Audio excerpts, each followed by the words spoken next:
Hello there, Eagles fans, and welcome back to our Eagles Therapy Podcast. My name is Basil. And I'm Baz the father. And we are recording Friday, January 12th, 2023.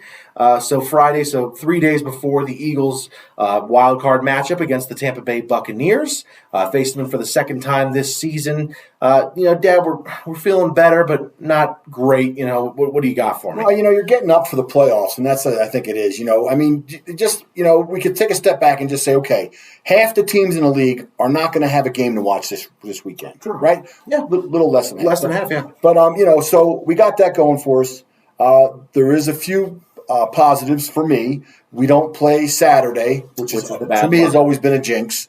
The first game Saturday in my playoff Eagles fandom history has never been kind to us, that first game on a Saturday. So I don't like that. Fog Bowl, i.e. there. So, but there's other ones too. But so we don't play Saturday, which is nice. We do get to kick back and watch the games and enjoy ourselves. And cheer against the teams we don't want to win. We don't want to see win. So I'm not sure the lineup that well. I didn't really delve into it, but I know the first game is the Steelers. No. And Houston, Cleveland. Oh, Cleveland. Which I'm excited for. That seems like so Houston at Cleveland, right? So that's good. And then the KC game at night, the first night? Afternoon, Dolphins, KC. Sunday is Pittsburgh and Buffalo. Early. And then mid-game is Packers, Cows. And then Rams, Lions to end off the night, and then Monday for us. Who's the Sunday night game? The Rams and Lions. Yeah, that might be a good game, man. I think it's going to be a great game. Well, first of all, he's a good guy. Before we get into Eagles stuff, that's Stafford versus the Lions. Right. And it's Goff versus the Rams. That's crazy. So it's kind of a... I mean, that's a couple of years ago with the trade, too, now, right? 2 or 3. Yeah. Wow. Yeah, pretty cool right there. That's kind of an exciting. Goff and Wentz, that always brings me back to that, and that's 7 years ago now. So that's so sad. Yeah, it is, but it's what it's what it is. That's the way it is. But so anyway, let me start. I feel good. It's going to be good. It's going to be a very cold weekend we're at this weekend. So we're going to be staying in. We're going to be watching some football. Not that we were going out anywhere anyway. But, and I am wearing my apron for Kelsey, who got his 6th Pro Bowl, All Pro. Yeah, 7th Pro. I believe it was his 7th All Pro. Am I wrong there? 6th, or is it 7 Pro Bowls? Yeah, well, I should have been 6th All Pro, and definitely first team center. So you got first team. Yeah, that's Hall of Fame right there. 7-time Pro Bowler. Yeah, his 6th-time first team All Pro. That's incredible. It's cool because he already definitely. I think with the documentary and everything like that, he kind of already stamped his ticket to the Hall of Fame. This only cements it more, so that's nice. This hides all the bodies underneath. Yeah, he was great. A couple good All Pros there. Jake Elliott, 2nd team, I believe, and then Lane Johnson and and A.J. Brown, 2nd team. Okay. And then Kelsey was, of course, the first team. So I mean, that's about right. I didn't expect really any more All-Pro. I'm happy that Jake Elliott got his nod. That was important for me. Oh, I agree. Yeah. And, he obviously couldn't be the top one because the other guy only missed one the whole season. Didn't miss one. That makes it kind of hard. But there's no kicker in the league that I'd rather have because I agree. I just go back to that 59-yarder against Buffalo. Yeah. One of the best kicks of all time. I mean, definitely. It's Definitely. It's probably underrated and underappreciated. No, it'll grow with time. Believe me. It's going to be a top 5 kick. It is. It's just incredible that, and I know we're way off topic now, but I'm just excited. It is incredible that Jake Elliott, that kick, was there any doubt? It's kind of funny. Yeah. We lost yards on the play before, or maybe I don't know, gained a yard or two, and it was 4th down, and we're, about to lose the game, and it's just funny. He trots out, and you're like, okay, cool, so we're going to overtime. We couldn't get the touchdown, but we're going to go to overtime, so that's good. It's funny how that's. There was no what if he misses it? There was none of that. It was like, okay, cool. Yeah, there really wasn't, and that's the thing about him. Kickers nowadays. But then we always talk about that, and I know we're way off topic now, but who cares, right? We do what we want. It's playoff time. So when Elliott comes out, you almost know it's automatic. But then you start watching, you and I were saying it. The kickers kick 55-yarders like they're 35-yarders, as in the old days, which. In my day, back in the day, you're lucky to kick a 42-yarder. I mean, seriously. And if it was rainy or windy, forget it. You're going for it. So that's what's so incredible at the way the game has evolved. And now You got guys kicking 59-yarders in torrential rain, 42 degrees, windy. It's amazing. Yeah, and that's the other thing, though, with the way some of the players now, Elliott kicks outside. And every game this year he's played in the rain and the wind. And then you got some teams that half the kicks are indoors. That's the thing that makes me kind of disappointed in him. Getting second team. Yeah. The guy who got first team, I'm not going to get into what he plays for. Sure. But he plays at an indoor stadium. Right. So half his games right off the bat. 8 or 9 of his games are indoors, whereas Jake, 8 or 9 of his games are automatically outdoors. And then Kansas City, Buffalo, Washington, Giants, all outdoor. All outdoor. Right. True. So that's I get it. It is how it has to be. But man, but anyway, I wouldn't have any other kicker. It's a good thing to celebrate the fact that we have the 4 All Pros, and I know we've been down the last probably month, but we're kind of excited today, and it's kind of nice to be able to reflect on the season. And like I say, I always tell you, I watch the highlights and things like that, and this season has been there hasn't been many rewatches for me at all. So I guess it's good. I had more time to take the trash out or something. But I'd rather be watching my highlights and getting into it. So, but anyway, I'll let you start your pod. Well, the other thing I do want to say on the list of All Pro, this isn't the official one. I know the NFL recognizes the AP, Associated Press All Pro, right? But the PFF All Pro team was also released today. Oh, good. And just a cool thing to shout out: Jordan Mailata was second team rated by PFF as the second best left tackle. So I think he was rated as the third or fourth best tackle, but he was rated as the second best tackle in the NFL. You have to say he's definitely played better this year. Yeah. He wasn't bad last year, trust me, but he has definitely played better this year, and so have some of those interior guys. My goodness, our guards have been amazing. Oh, yeah, Dickerson. I think so, yeah. I think the big thing with Mailata that people kind of focus on is he does have false starts from time to time. He does have some costly penalties, but aside from those penalties, he's always on. He's just really good. It's just great, and it's an incredible story. Going back to him being a 6th round pick, maybe 7th round pick back in 2018. We sat on for years. We didn't play for 2 or 3 years because we re-signed Peters to be the left tackle instead of having him. So he was great. And then also, Jason Kelsey, PFF, he was the second best center in the league behind Ragnow, the center down up in Detroit, who's really good as well. And then Johnson was the second team right tackle behind Penei Sewell, who I believe was rated as the second best offensive. They're great players, man. I think Penei Sewell was rated as the best offensive. He was the PFF offensive lineman of the year. But I do think that we can say that Peters is officially done, right? Who? Jason Peters. He's not coming back next year. Oh, I don't know.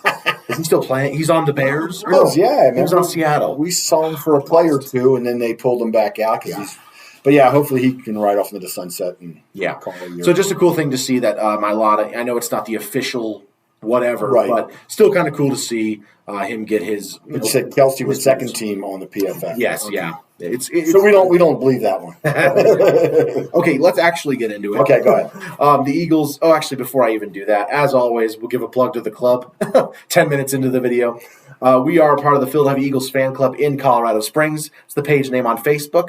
You can go ahead and join it if you're an Eagles fan in the area. If you find us, come on down to Frankie's Bar and Grill on Powers and Galley to come watch the games with us every week. We'll all be there Monday night. I'm sure it'll be a packed house. Maybe not the way the last few weeks have gone, but I have a feeling it'll still be pretty. Yeah, I hope so. I mean, I think if it was a Sunday game, we would have. And the fact that here, when we say it's cold, folks, it's cold. Yeah, so it's looking at negatives. Wind chills in the minus 20, 25, 30 range, and high temperatures 3 or 4 degrees. Which is pretty irregular in Colorado Springs. So. It happened last year for about a week, so it seems like we always get a little hit. Yeah. So, so that might take away a little bit. Although there's no weather, there's no snow and rain, ice. The roads are clear. So, but when they can watch it at home for free, that's what they do. So game's going to be on Monday, 8 p.m. Eastern Time, 6 o'clock here in the Colorado Springs area. Dad, what do you have as a weather watch out there in I would be amiss to tell you that it's going to be a beautiful sunny day down in Tampa Bay, but it's not. No. It's going to be temperatures in the low 60s, 70% chance of rain, and thunderstorms are in the forecast. Of course, that's 3-4 days away from us now, but it looks like we're going to have another not great weather game. So, I mean, who cares, right? Yeah. We've done it all season. We can't throw the ball in the rain yet. or by now we're not going to be able to do it. So, yeah, it's going to be a kind of a miserable game. At least it's not going to be like the Kansas City game. I forget who they're playing. Wind chill. Miami. Yeah, they're saying wind chills in the neg 20s. Yeah. Well, that's the thing. They talked that storm we have is moving that way. Well, that's the thing they talked about the Dolphins-Bills game last week was so important because the winner would win the 2 seed. So the Bills won, they got the 2 seed, and the difference between that was a home game. So instead of playing in Florida, where, in Miami, it's not, 70 degrees, like, and Miami Indoor Stadium. No, sorry, outside. Yeah, of course not. That would make sense. Instead of being there in their 70 degrees, they got to go play in minus 30 wind chill. It's kind of funny. Well, I also heard the Buffalo game is going to have a foot of snow and 30, 40 mile an hour winds. Oh, yeah. Now that game's Sunday morning. But if you're Buffalo, you're happy about that. That's Pittsburgh. I mean, Pittsburgh gets the cold too, so it's not a big deal. But right. Sorry, anything else on the weather for the Eagles game? No, it's going to be a crappy game as far as weather goes. But hopefully we can overcome it. So we talked about this team earlier this year, so it's similar to last week when we had to do the Giants the second time. We got to do Bucks the second time. All-time series record, it only changed a little bit. We're now tied 11-11. They led us they led us before the game earlier this year, so we're tied 11-11 all-time. In the playoffs, they still lead 3-2, so it's time to tie that up as well. Very nice. Last 25 years, we played 16 times. We're tied 8-8. Kind of funny with this team. Yeah. I believe Rube and Frank from NBC Sports Philadelphia, I think he said no teams have met more in the wild card than the Philadelphia Eagles and Tampa Bay. That's weird. That's correct? Yeah, that's what he said. Yeah, because I don't think – they met in one NFC Championship game, and I think every other meeting is a wild card, and no teams have met more in the wild card than the Eagles and Tampa Bay. The bad thing about that, and now I'm going off track again, is they started the team in 1976. Yes, Tampa Bay, and then we played them in the playoffs in '79, and they beat us. And so here's a team that was 4 years old, and we were just pre our Super Bowl years with Vermeil. We had Vermeil at the time, but it was like a 10-3 loss or a 13-10 or something. Football's fake. It's fake. But anyway, so it's but it when I heard that stat, I thought that was pretty interesting that we have met them more in the wild card game than any other team. Yeah, it's pretty cool. It's weird. You don't think of this as a classic NFC rivalry, but it's been going on for a while, it seems like. Last matchup, of course, we played. We're not going to talk about favorite memories because we did that last time. But we played in week 3. We beat them 25-11. Very different time for these teams. It's kind of funny. We were both 2-0 going into that game, and it was kind of like, the battle of the undefeated. Who's going to prevail 3-0? We handled them pretty well that game. Definitely some questionable play calling back in that game still. Hurts, I believe, threw 2 picks that game. One of them was just a terrible interception. One of them was a great play by the defender, but just a horrible play call for us. Inside the 30. It's been a story all year long, just these terrible play calls. It's funny because it's going to be hard. I just watched the highlights of that game today. And, that's 3-4 months ago. And I'm watching it, and I'm like, I remember this. Oh, wow, we're at the 22-yard line. We didn't get any points. Yeah. We went for a 4th and 2 in that game early.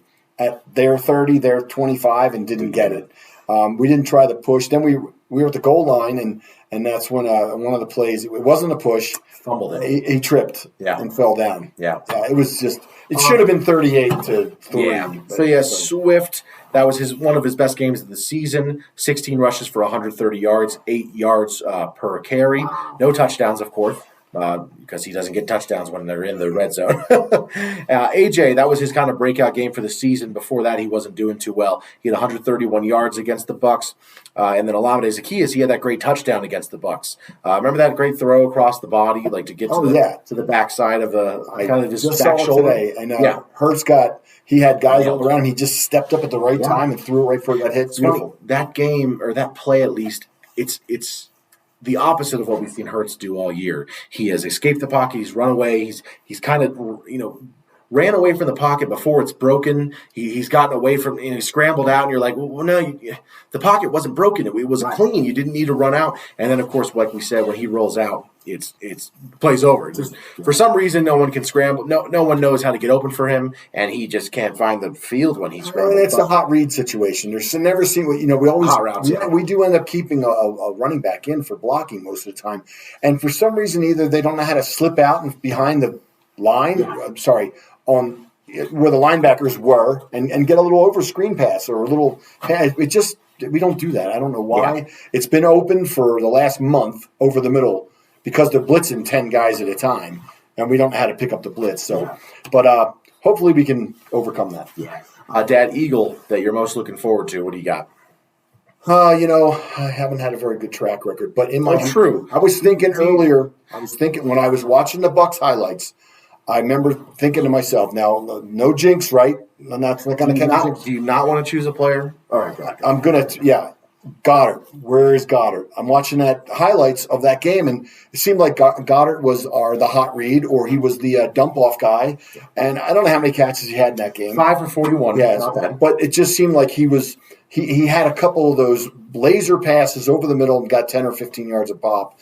And I'm like, I just haven't seen him really in the last month. I mean, I don't know if they just went away from him. It just seems like we lost track of him. So he's my guy. I'm going to keep my eye on him. I'm not picking him as my guy because I don't want to jinx him, but I'm going to be watching him. I mean, for goodness sakes, can't we get him involved early? I don't get it, Dad. I don't understand. 10 and out, a 10 and in. Let's get this ball to the guy. I just will never understand. I'm with you. I've sat on this podcast and talked about how I think Goddard is the kind of the best skilled player on our team. It's funny because I know we've got AJ and Devontae, but I just think Goddard is the guy that we should be building the offense around. In the Ertz days, we used him 10 passes a game, and they didn't know what to do, so the other guys were open. Yeah. The other thing was Zacchaeus in that game, watching it. I'm like, he has that big touchdown. He had another great catch along the sideline, and you're like, can we just get him 2 or 3 catches a game? Like, can't we start mixing it up? I don't know. They don't want to use more than 3 guys. They don't want to use more than Brown and Goddard and Devontae. Maybe they'll flip the switch. I don't want to hear that again, all right? I'm tired of it. Yeah, these people that are saying they're going to flip the switch. Oh, yeah. I mean, that'd be great, but it's just hard. This is a hard time, man. It really is. And it's frustrating because, there's people saying, like, oh, they were just playing Possum. Shut the hell up. I mean, there's no – and I know you said it before the podcast, if we found out, say we went on to win the Super Bowl. Okay, say we did. If we found out they were playing Possum, you fire the whole coaching staff. Right. That's pathetic. I mean, you could have won the division. It's not happening. There's just no way. I don't. They did. I don't even want to talk about it because it's such a stupid reality. If it became, but it's been brought up, so you do have to address it. I hate it. Yeah.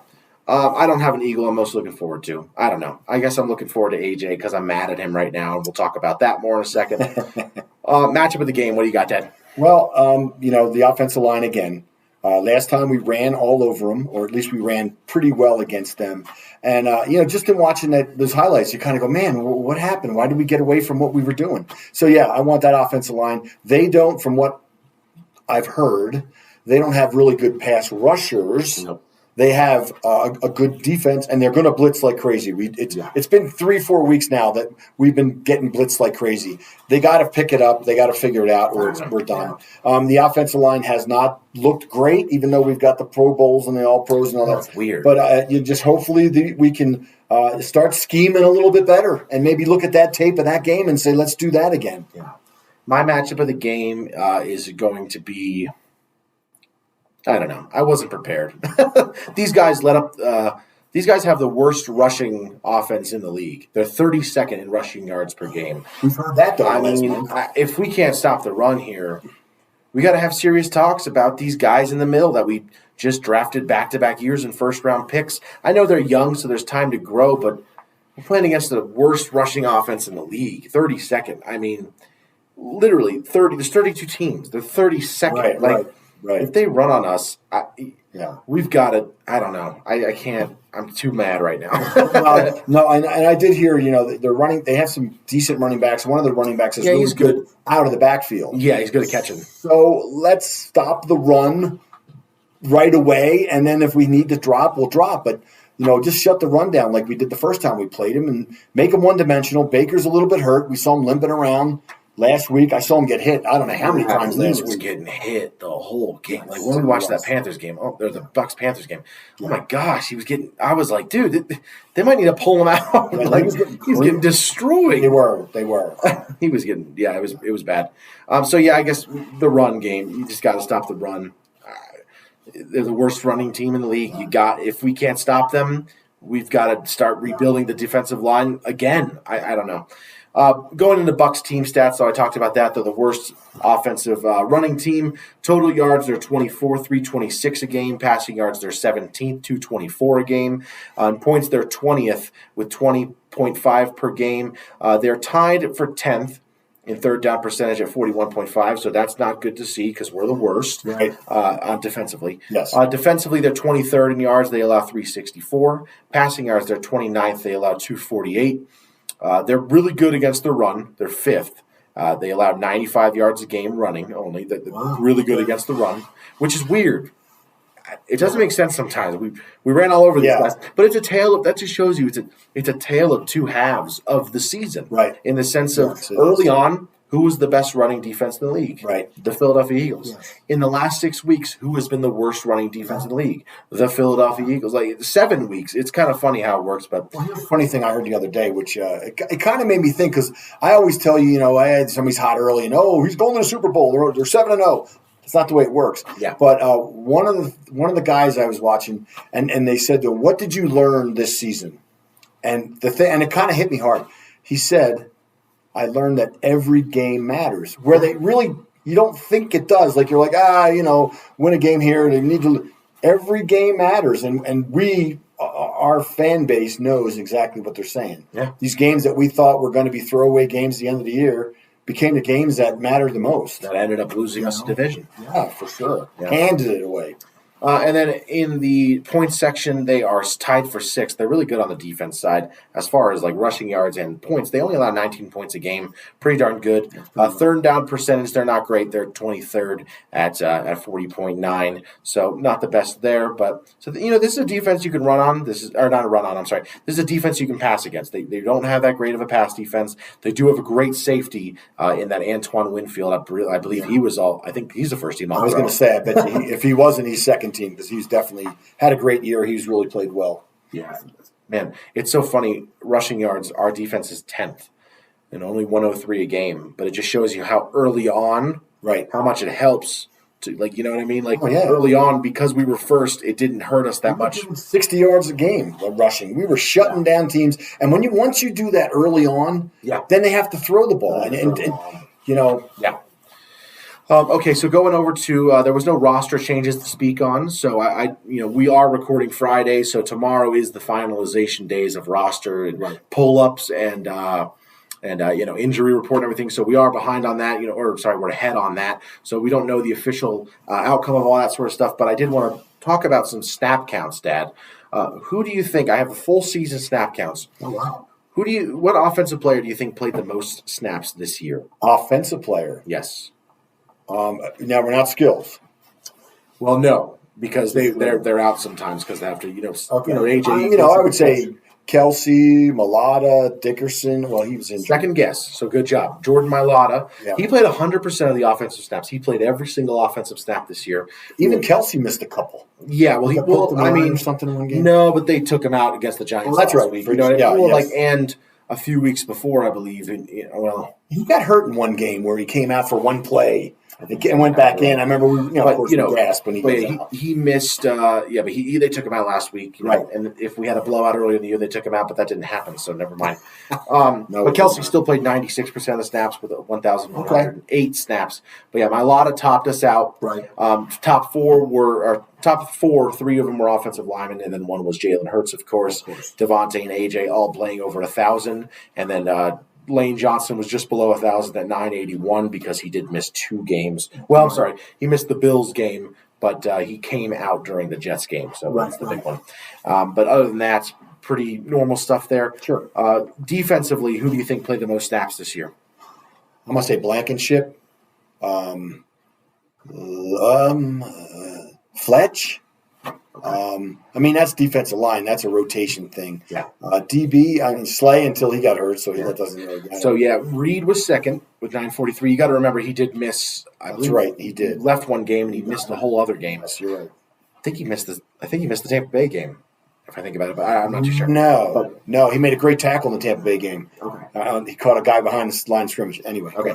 No, Bradbury, which makes me sick. Really? To my stomach. Wow. That the worst player on our defense, well, arguably worst, Morrow and Shaq Leonard are up there as well. Yeah. But Bradbury has played the most snaps on our defense this year. 90% of the snaps, he did miss the Minnesota game or with the concussion. Right. Maybe that's what made him go downhill. Oh, But he played 1,052 snaps. He's the only guy who played over 1,000 snaps, which makes sense. A lot of defensive players, there's a lot of rotations. We did so much throwing at the wall this year. Yeah. Bradbury, he led the league led the team with 1,000 snaps. Cox had 684. I know you mentioned him. Yeah. He had 684. Of the D linemen, he seemed to play the most. Well, so Reddick played the most at edge. Right. He played 862. Josh Sweat played 828, 74 and 71% of snaps respectively. And then Cox played 58% of the snaps at 684. And then Carter, he played 48% of the snaps, and Davis played 44% of the snaps. Need to get on their gear. I know. Yeah. Here's the most upsetting thing for me, though. I'm looking at this. Nolan Smith, he only played 188 snaps this year. Right. That's 16% of the defensive snaps.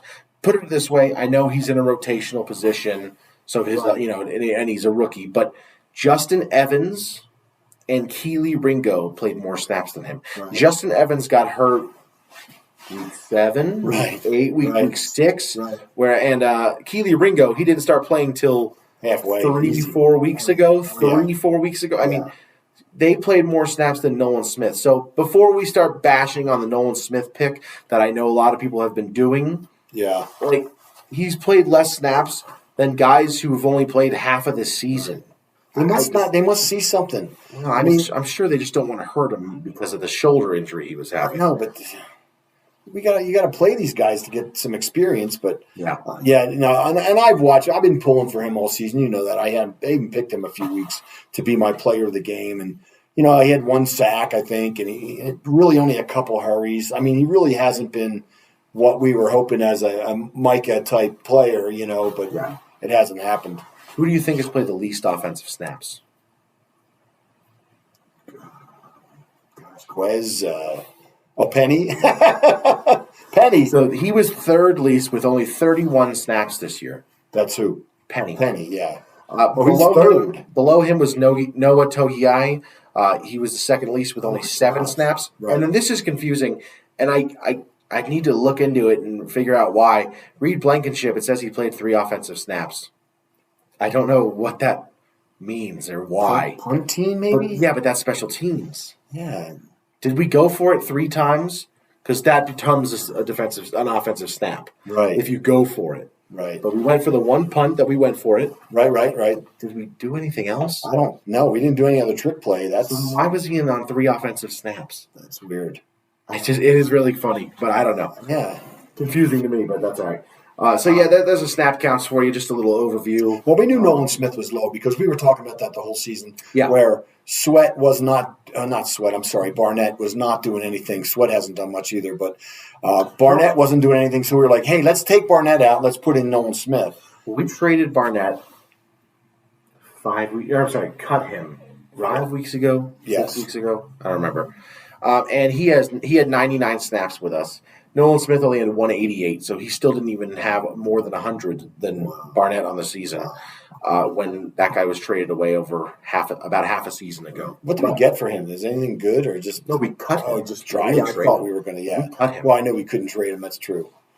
All right, injury report for today. Like I said, we are ahead of the official injury report listing, so some things could change. We don't know. hopefully everyone's healthy, but we can't make any predictions, of course.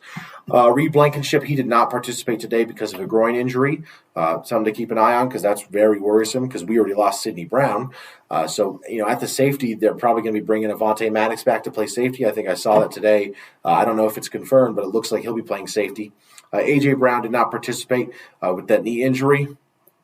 I got nothing to say there. Sidney Brown is on the did not participate. I guess there's no point really putting him on IR now because it's the end of the season anyway. Right.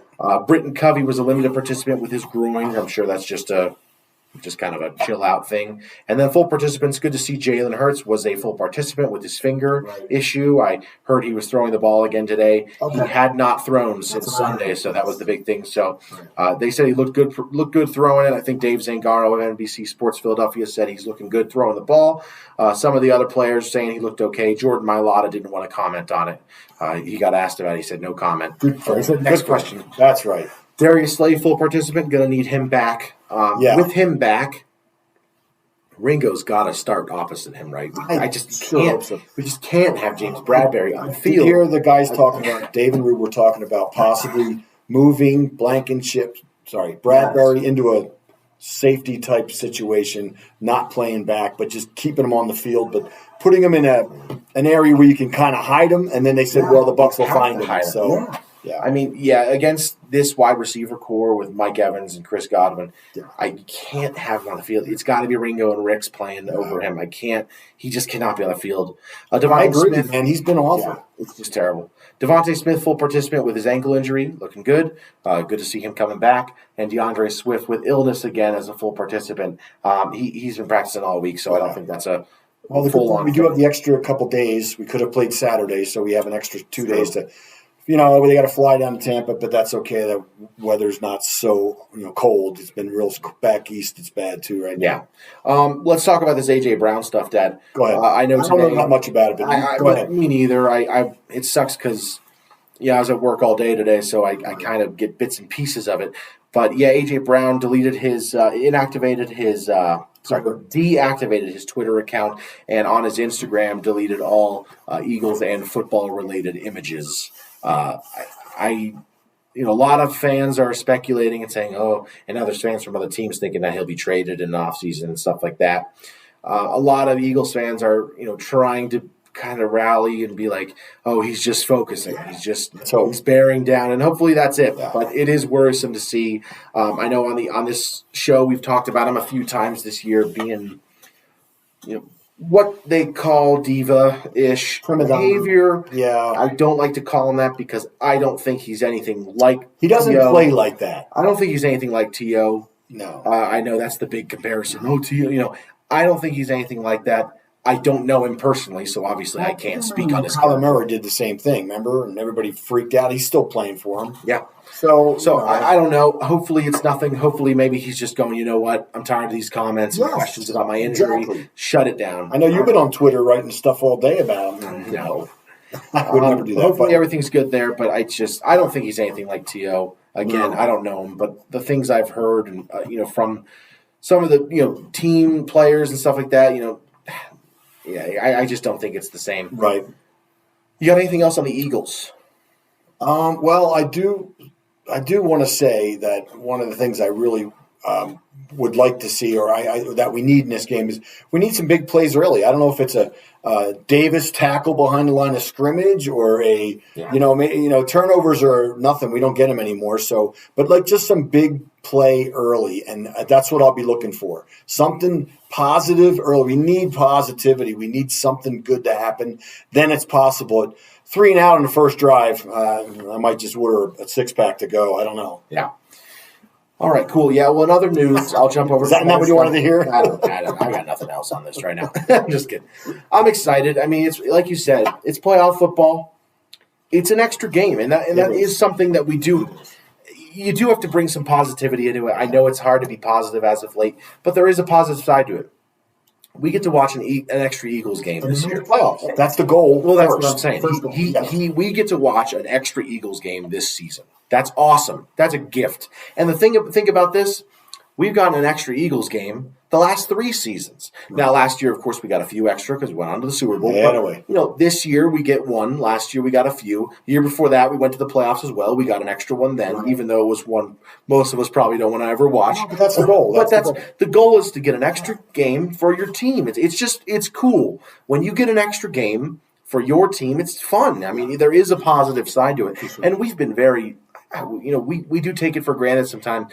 We've been very lucky. If we go back to the 2012 season when we were 4-12. Well, 2013 we went to the playoffs. We missed it the next few years after that. Then we won the Super Bowl in 2017. We went to the playoffs in 18. We went to the playoffs in 19. We didn't go in 20. We went in 1, 2, and 3. Right. We've gone 6 of the last 7 years to the playoffs. Well, that's pretty awesome. As far as teams go, we are one of the most successful in the last 20 years as far as making the playoffs. Oh, yeah. I mean, I know we could wallow in our 4-12 seasons but I mean, here we are. It is what it is. We still won 11 games. We still can win this game. This game is it's a winnable closely matched. A couple things happen and we're in good shape. I just want to see him, if the opportunity arises, take advantage of it. Yeah. Don't punt from their 42 or don't, let's go for it, man. At this point, what is he going to do? At this point, I know Braden Mann is kind of the best player on our team now. He's been great. But at this point, why even have a punter on the team? We just at this point, you're playing for house money. Yeah. Playing with house money. Some of these coaches are coaching for their jobs. Yeah. There's going to be a turnover for sure for us. So. There's going to be a lot of change. I don't know what it is. I don't know what it will be happening. No one can really predict it or expect, but there's going to be some changes. But other than that, let's go ahead and jump into some other news. The 76ers, they're playing the Kings tonight. They won 112-93. That brings them up to 24-13. Good to get a win because they did drop 3 in a row. Embiid's been having a rough time lately, as always, as you can kind of expect. It's a bummer. Harris went off tonight, got 37 points. Maxey also played really well, 21 points. And Batum got 14 points. That's really good. I think he 4 for 4 from 3-point. We did really good on the 3-point range tonight. We've been good all year round, really, from 3, but we 21%. That's not good at all, actually. Oh, that's the other team. I'm sorry. So we shot 43% from. That's good. That's pretty darn good. Yeah, that's good. So they're playing well now, hoping to get better. The Flyers, they're playing the Minnesota Wild tonight. They were just down 3-1, as I just saw, so that's not too good. They did win in a really good shootout the other day. Oh, now they're down 3-2. They just scored, so that's awesome. Bring it back. You heard about this Cutter Gauthier guy at all? I did. A Flyer that doesn't want to play for the Flyers. Yeah, which made me think of this next topic. But, he didn't want to play in Philly. There's a lot of stuff he said in an interview. And, I'm not the biggest hockey. Yeah, something about the coaching or something. I really don't know too much. But a lot of people are mad. And looks like we did pretty good in the trade. Traded him. Well, he was a really good player. Yeah. 19-year-old. Yeah, but we did pretty good in the trade. We traded him for another kid who's really young, 21, something like that. Really good guy who already got a point in his first game with us. So, pretty cool. But it made me prompt this next topic. Who do you think, we can make a list maybe one day, but a lot of people have been doing it. Most hated athletes in Philly. That played for Philly. Well, they didn't want to play for Philly. I would say there's 2 ways you could do it. You could go most hated athletes who once played for Philly, but you could who's the most hated athletes in Philly? What you're saying is the Flyers fans are going to cheer against Cooper for the rest of his career. Correct. Yes. Okay. So I remember J.D. Drew. I know some of the other players that we had, and either they went to other teams and became, Hall of Famers, But Reggie White. Sorry. Yeah. I'm just kidding. But I don't have any. I've never been that type of person. There's players I dislike that did leave the team, but I never really held it too much against them. When the NFL had the free agency in '93. They fought for that forever, and then we had a whole exodus. But that was because the Eagles coaching staff and owner were just pathetic. So, and Norman Brayman at the time, and Coach Height, so he was bad stuff. Those are guys that have been, a lot of people have been saying those guys. Yeah. And Brayman, Brayman's probably one of the top. If you're an old-time Eagle fan, you can't stand Leonard Toews. That's pre-me. That's way before my time. He ruined the team for many, many years. And a big one is a lot of people. Brayman was bad. A lot of people talk about Chip Kelly. Well, Chip Kelly, he came in. But I go ahead. Well, sorry, finish your thought. I was going to say, when we first got Chip, Everyone thought he was a genius. We were so excited, and I remember he was considered the next genius of the NFL. I think I made the statement, we're going to win a Super Bowl in a year or two. You said he's going to be the coach to win us a Super Bowl. Yeah. And it's kind of funny because he almost kind of was. Now, I don't like to sit and defend Chip Kelly. No. But I think it's pretty incredible. We did win the Super Bowl 2 years after he was gone. Right. In his second season of not being here. And a lot of the players acquired when he was there. He drafted Nick Foles. Right. He drafted. But he also got rid of. No, he didn't draft Nick Foles. A couple great players. Well, of course, getting rid of Deshaun and LaShawn is. Yes, those two. That's it. Just stop right there. Yeah, because to me that was the big truth. Because there was a lot of people who were saying, "Oh, they got rid of Michael Vick." He wasn't. Don't pretend Michael Vick was the savior to this team. But Deshaun should have been an Eagle for his whole career. Yeah, LaShawn too. Yeah, I agree. I mean, and it's true. He did get rid of those guys, and it's a bummer. Macklin didn't want to come back because of him. Oh yeah. He traded away Nick Foles, who later came back to win us the Super Bowl. Right. But it's kind of funny to think about. Maybe we wouldn't have won it with Deshaun and LaShawn. You don't know, I know, but it's just kind of funny to think maybe we needed that collapse in order to draft Wentz, to bring back Foles, to draft Aguilar, who... Well, it also kicked Howie's butt back into gear because Chip Kelly threw him in the closet when he first came in and took over all that stuff. And then when he got rid of him, Howie came out of that closet with a whole bunch of notes and just... kicked butt for years. So it is kind of funny though if you think about it. Like I'm not a Kelly defender because I was pretty mad at Flyers just tied it up 3-3. There you go. Sorry. Okay. But no, I know what you're saying. I'm not a Kelly defender, but it's kind of funny. As you're saying, players like Norman Brayman, not players, but people like Norman Brayman, and some of the coaches we had that left. Yeah. But see, for me, a number one would be Ben Simmons. Now, as a big Sixers fan, I get you there. I understand it. Harden is probably atop of that list as well. Right. Then you can go players who didn't play for us. Jason Tatum and Jaylen Brown, these guys who were on the Celtics that we could have drafted. Stuff like that.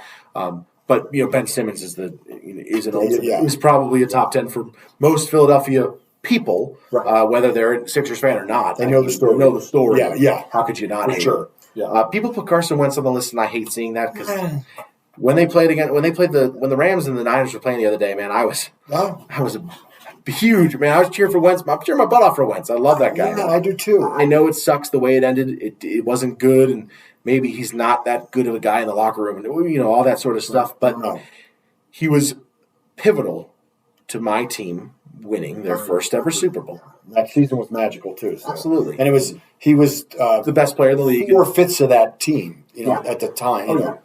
So that's just I have to say that. But as far as most hated athletes in Philly history, or not even athletes, but people in Philadelphia sports history, we might have to make some lists up. I don't know, see how different it is because you'll have a lot more history, and I'll have a lot more recent guys. But definitely, Dad, we haven't had a lot of fun the last few weeks, so let's have some fun. Yeah, okay. I got a all pro legend for you. If my mouse starts to work again, there we go. Okay.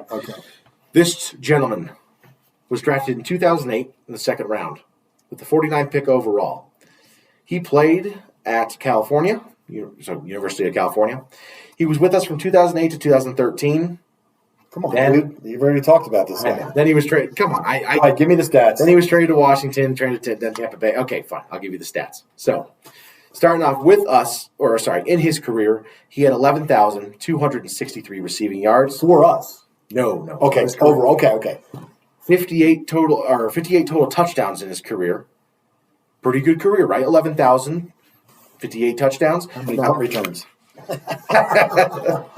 Now with us, he played 8 seasons or 8 years. Right. He played 94 games, and with us he had 6,512 yards and 35 touchdowns. Yeah. So over half of his yards and over half of his touchdowns with us. If you take away, because he did come back to us later. 2 years, just take it. If you take those away. What's that, 2 touchdowns? Maybe 3? 3. Okay. In his total career with us, he had 68.5 yards per game. If you take away the last year, he had 71.5 yards per game because he had 395 in those 2 years coming back. Yeah. Those were pretty terrible, so I don't like to talk about that. But in 6 seasons with us, basically eliminate the other game, he had 71.5 yards per game and 35 touchdowns. So, pretty darn good. Yeah, he was great. Dad, you know who it is. Deshaun Jackson. Well, it's funny. It was Mary, or my daughter's favorite player when she was watching the games with me back in the day when she was young. And, I even went so far as to order some DJ shirts from. He had his own little website at the time. And I got one for myself and one for her for Christmas. And I'm a huge DJ fan. I loved him. I mean, I liked the way he scored touchdowns against the Cowboys, and and fell into the end zone. Yeah, he kind of not like heckled, but he would kind of throw in people's faces. He had fun, dude. He had fun. I like that. He's one of those players. When he's on your team, he's your guy. When he's on the other team, you hate him. Yeah. So sure. I mean, I'm sure he makes a list on some other people's hated athletes, but I loved him. When they cut him. Didn't even trade him. I know that's like 10 years ago, and I know I should be over it, but I'm still not. I mean, you don't just give – I've told you this when you were younger. You don't just give away a guy. Anybody. At least you try to get something for him. Yes. That's Chip Kelly right there. That was just the epitome of knucklehead. And that's where I'll turn off the Chip Kelly defense. He traded LaShawn for a linebacker named Kiko Alonso. He could be on the most hated athletes. We really tried to love him too. We were like, "Oh man, this guy's going to be great." And the second game of the season, he had that great pick against Atlanta. We thought, "Oh man," and then he tore his ACL again. Yeah. We cut Deshaun. It'd be one thing if you traded him. And it's not like I would. And after his best season with us, 1,300 yards, 9 total touchdowns, a Pro Bowl. How many touchdowns over 50 yards did he have? For us, he probably had 25 of those were over 50 yards. You're right. Yeah, I don't know. He was definitely one of the fastest players I'd ever seen play. I know Tyreek Hill has probably kind of surpassed him as one of the best deep threats, but I thought he was the greatest deep threat of all time. Yeah, well, he's definitely in the top 5 of that. And DJ was bigger too. He wasn't Tyreek's kind of short. Yeah, maybe he just looks that way, but I don't know. He's probably only 6 foot. He had some physique. He did. Tyreek is just short and just super fast. Yeah, he may be 6 foot tall for all I know, but it's hard to. They all look small with the next offense. But DJ he was just so good, so fluid. Yeah. I remember. Well, we could talk about that later. But so all pro legend. In my opinion, a legend. I agree. Definitely a legend. Yeah, it's hard because I don't like to retire numbers, but. If they're ever going to do one, that would be one to do it. I know you don't like that, and I know you're against the retire thing. But in my opinion, he's up there with the greats of the old days. I think, and 20 years from now, he just brought such a skill set. I mean, the punt return thing. I mean, that 1 year and so many games he turned around solely on punt returns, and it was just great. The thing about him was there was a time. We've said this about LaShawn McCoy. There's only a few players per team, and even less for the Eagles too. At one point, that player was the best in the league. We don't have many of those. Right. It doesn't happen much. LaShawn McCoy with us was the best running back in the league. That 1 year, yes. And there was a time for probably one season that Deshaun Jackson was absolutely the best wide receiver in the league. I can tell you specifically, 1 year he was on the Pro Bowl and he made it with 2 different positions. Yes. That's unheard of. It only happened. I think it's only happened 3 times. I don't know how many times, but not many. You can count them on one hand. But I'm a huge fan. Definitely a legend in my opinion. 6 seasons, that kind of breaks it down to really not much. Should have never been gone. If he had stayed with us another 3 years, he was still at the top of his game when he left us. When that knucklehead cut him, just because he wanted to. And then he went to Washington and destroyed us. 2 years he destroyed us, and then he went to Tampa Bay, and he had some okay. He didn't really destroy us there, but those 2 years in Washington should have been our years. Those 2 years in Washington ruined his career. Well, what's he do? Give me some stats on those years. Well, in Washington, his first year, he had 1,100 yards, 6 touchdowns, 20.9 yards per reception. His second year, he was plagued by injuries, only played 9 games, had 528 yards and 4 touchdowns. His third year, good again. He had 1,005 yards and 4 touchdowns. So he only barely broke the touchdowns kind of dropped. Yes, immensely. He never had more than 6 again. Sorry, he never had more than 4 again. Then he was on Tampa. He went to Tampa Bay for the first year. The year we won the Super Bowl, he had 668 yards, only 3 touchdowns. The next year, but he also never played more than 12 games again. He started getting hurt a lot. Yeah. Then he played 12 games in 18, had 774 yards against us. That's 51. I'm sorry, that's 47 yards a game. 64 yards a game. I'm sorry. Then he came back to us and kind of ruined his legacy. Yeah. I would like to say. I don't like to say that, but 2 touchdowns in the first game of the season, maybe second game. I can't remember. No, first game of the season, he had 9 catches, 159 yards, and 2 touchdowns, and that's also what he had for the entire season. That was Wentz. I know that was amazing. The first game, he had all of his stats the entire season. That's incredible. And that was an incredible game by Wentz and him. I remember. But we were losing that whole game. We kept getting behind. But he got hurt the next game in Atlanta, the first play of the game, and I'll never forget when he played the second season. Got hurt early, came back, and then somebody cheap shotted him on a punt. Yes. No flag. Never forget it. The Giants game. Yeah. No flag. No flag. And he was done for the year again, and then we kind of had to get rid of him. Well, you couldn't do it anymore. That was a shame. It was a bummer. So, he only played 8 games with us in his last 2 years with us. Was he go to Baltimore or something at the end? Yeah, well, then he went to Vegas. He was on the Raiders, and he actually had a big touchdown on a Thanksgiving Day against Dallas. Yeah, it was great. It was nice. It was good to see. Okay. He went to the Rams. He was on their team for a little bit, and then he was on Baltimore. He had 9 catches, 153 yards in 7 games with them. So then he was in his. Yeah, well, by then, he'd been in the league from 2008 to 2022. Right. That's 15 seasons. 35 years old, 36 maybe. So, he kind of went down after that. But I do remember the Vegas touchdown you're talking about when he played for the Raiders against the Cowboys in that Thanksgiving Day game. And it was also a 50-plus yard TD. Oh, yeah, it was like a 60. So, All right, we got to get out of here. We're taking up way too much time. We're on 50 minutes now. Okay. Hopefully I can cut it down a little bit. I don't know. But sounds good. We'll go ahead and say our goodbye. You can follow us on Facebook, Instagram, or Twitter. If you like our Eagles Therapy podcast, do us a favor, rate and subscribe wherever you're getting your podcasts. If you're watching on YouTube, please like and subscribe. Comment below, please. We like interacting with everyone. We appreciate all the comments we get, and we want more. We like talking to you. We like commenting back. Give us some score predictions, whatever you're thinking. Yeah, sure. Give us some score predictions. Give us your most hated Philadelphia former athlete. Yeah, there you go. Or if you're on a team, you're on another team, you're a fan of another team, give us your most hated Eagle. Yeah. Or favorite. I don't know. You can email us any questions at oureaglestherapy@gmail.com or any suggestions. But other than that, from all of us here at Our Eagles Therapy Podcast, I'm Basil. And I'm Baz the Father. Go Birds. Fly, Eagles, fly.